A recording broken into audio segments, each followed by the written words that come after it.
चाहूंगा वो मैं फरा और रितेश की करना चाहूंगा। Farah ma'am, you are a fantastic host.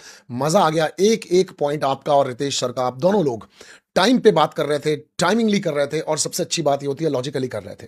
आपने हर सिचुएशन को ऐसा लग रहा था जैसे साथ लॉकअप में बैठ के जिया हो, because you was taking very personality sorry because you guys are taking very personality because you guys are taking very personally to each and every contestant. ये चीज मुझे बहुत क्लियरली दिखी।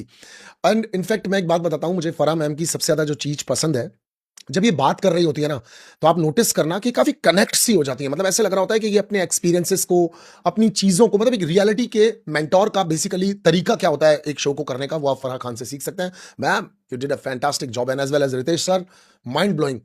मराठी में तो आप मराठी में तो आप, मैं थोड़ा फंबल मार रहा हूं, पानी पीना पड़ेगा मुझे। मराठी में तो आप किल कर ही रहे थे, और यहां पर भी आपने करके बहुत जबरदस्त वाला दिखाया। उम्मीद है सोनू ढंग से रील को काट लेगा।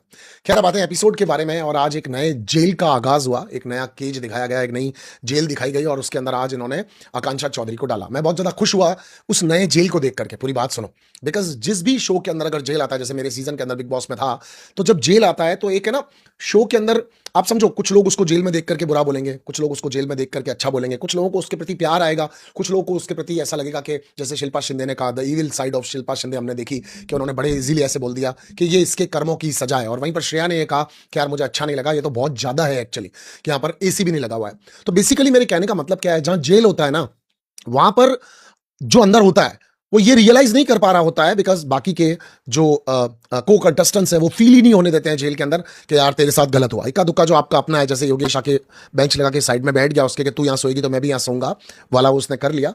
पर मोस्टली जो लोग होते हैं वो आपको नफरत भरी निगाहों से देख रहे होते हैं, और अंदर जब आप होते हो तो आपको उल्टा गुस्सा और आवेश और क्रोध बढ़ ही रहा होता है। ये मैं उनके लिए बोलना चाह रहा हूं जो शो के अंदर आने के बाद शो को बहुत अच्छे से जिएंगे।